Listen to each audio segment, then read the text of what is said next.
What's up, everybody? So just got back 2 items from PSA DNA, and then I have another pickup that I want to show you guys. So just going to go ahead and quickly show you guys the 2 cards I got back from PSA DNA. One of them I am super excited about. It is a Don Mattingly certified auto.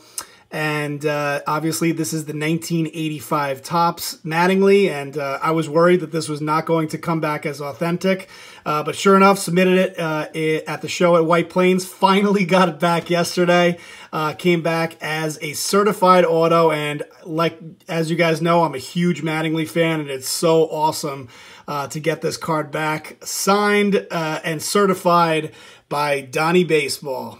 And in pretty nice condition, too, if I might add. The other item I was not surprised at all by, but it's still equally, if not more awesome. This is a index cut card, autograph card of the man, Joe DiMaggio. And you can see here, to Matt and Joey, best wishes, Joe DiMaggio. And my dad interrupted DiMaggio during dinner. And had him sign this, I don't know, when I was like 8 years old. So I've had this in my collection forever now, and thought it would be really cool to get it authenticated and encapsulated. So those are my 2 items that I got back from PSA DNA. And now I have one more card that I wanted to show you, and I thought it would be kind of cool to kind of take you through my process of how I ended up with this card and some of the other cards that I have. So if you guys remember back in 2014, Jeter was doing his, farewell tour, and it all culminated, with a game that I was at where he, drove a base hit to right field to win the game at Yankee Stadium. But it was sort of bittersweet because, Derek Jeter, was finally finishing up his career. But to be honest with you, the Yankees were sort of left with this kind of boring, to be honest with you, this boring team with, this sort of above average team that didn't feel like it was going anywhere. And I remember 2015 just being this sort of, this season where the Yankees sort of hovered around 500. I remember A-Rod in the first half had like 28 home runs or something like that. And then really fell off a cliff in the second half of 2015. But in July, it was actually July 12th of 2015, this guy, Rob Refsnyder, finally got an opportunity. And I'll never forget it because he had a home run into left field at Fenway, a 2-run homer. And the first thought in my mind was, how awesome would it be for the Yankees to do a rebuild? And who knows, maybe Rob Refsnyder is the next piece of the new core 4 of Yankees. So I went on this quest that has been going on for a while now to get sort of the best card that I can afford of guys that could potentially be the new core 4 of the Yankees. So obviously the Yankees weren't in love with Rob Refsnyder. He was eventually traded for a guy named Ryan McBroom. I had to actually look that up. And obviously has struggled since, so he was not part of the core 4. And then just around that time, I also picked up this guy, Jorge Mateo, which this is his green refractor. And at the time, he was the #1 overall player or prospect for the Yankees, but eventually, obviously, was traded as part of the Sonny Gray deal. And then October 2015, the Yankees lost 3-0 to the Astros. The Yankees got 3 hits in that game. So even though they made the playoffs, they easily got knocked out. And then the next year, 2016, they hovered around 500. And on July 26, 2016, the Yankees sort of raised the white flag and traded away Aroldis Chapman to the Cubs for this guy, Gleyber Torres. And so I had to pick up this card once Gleyber Torres came to the Yankees.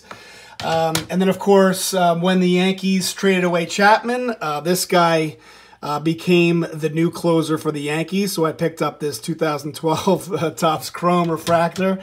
And then literally a week later, on July 31st, the Yankees traded away Andrew Miller to the Indians, and they got back this guy, Justice Sheffield, and this guy, Clint Frazier, two prospects that I've been hoping to see for a long time now. We could see Justice Sheffield later this year, and who knows with Clint Frazier if we'll ever get a chance to see him.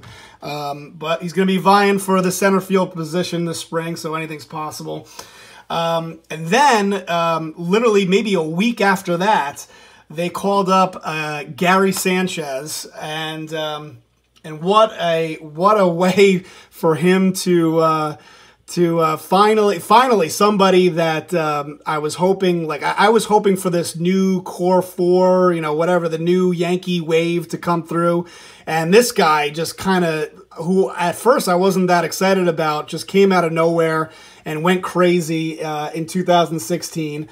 And then, sure enough, the next spring, this guy and a guy that was 6 spots behind this guy, Eric Jagielo.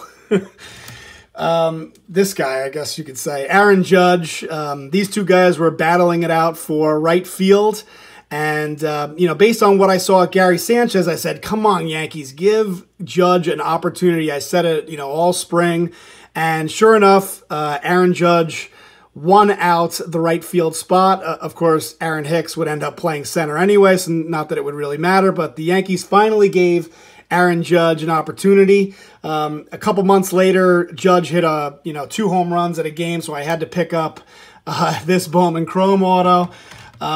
Then in June, the Yankees, obviously, Andujar came up. He went 3 for 4 in one game, so I had to pick up his auto. And, the Yankees recently traded for Brandon Drury, so we'll see what happens there. They say it's going to be a competition, but I would not be surprised if both Gleyber Torres and Andujar start the year in the minors.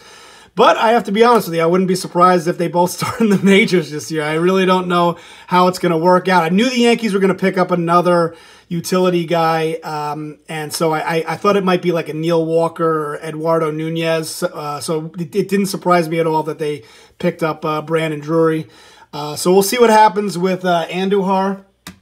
And then, of course, in December, the Yankees got this guy, Giancarlo Stanton. And so finally, the next guy, and this is the recent pickup that I wanted to get, I just picked up this guy, Greg Bird. This is his Blue Wave, numbered to 50. I thought it would go well with the Clint Frazier Blue Wave. It's kind of cool because it's numbered 50 of 50. And, obviously, to me, he's the last piece of the core of the bigger prospects. And I know some of you guys might be thinking of, Didi Gregorius, but Didi actually does not have a Bowman Chrome auto. He has a Topps Chrome auto, which I might eventually have to pick up. Then, of course, you have Gardner, who also doesn't have a Bowman Chrome auto. But I might pick up those guys eventually. But it was more about, like, picking up guys that are, like, future prospects of the Yankees. Bird, obviously, is more than a prospect. But at this point, he really hasn't, shown himself. This is going to be a big year for Bird in terms of whether he is. This is going to be a make or break year because the Yankees at this point are basically saying, this is your job to have. I mean, they haven't picked up anybody.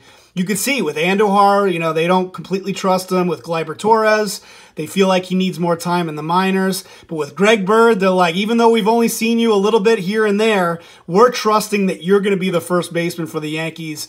And with baseball, what I've seen, especially with prospects, it's all about opportunity. And it looks like they're going to give Greg Bird every opportunity to win or to hold on to the first base position for many years to come. So I am really excited about Greg Bird. I'm really excited about, obviously, this year and what is in the future for the Yankees. And the first game is on Friday, so I am psyched. So, and here's a couple other cards that the seller threw in. just to show you guys. You know what? People send, I always buy things off of eBay, but no one ever sends me anything. So this was the first time that somebody threw in a couple extra cards, which I thought was kind of cool. Anyway, thanks for watching, guys. Hope everybody's doing well. Very, very excited about baseball this season. I'll talk to you later. Peace!